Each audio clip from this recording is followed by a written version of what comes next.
In this video, I will show you how to set APN settings for Android and iPhone.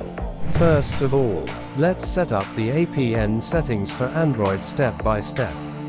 Open Settings. Go to SIM cards and mobile network. Select your SIM card to set APN. Tap on access point name.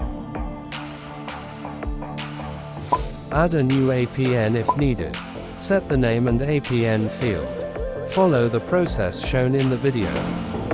Only fill in the name and APN field as shown in the video. Keep the other options unchanged. Tap More and tap Save. Select the new APN from the list, and restart your phone. Let's set up the internet settings for iPhone. Follow the process shown in the video.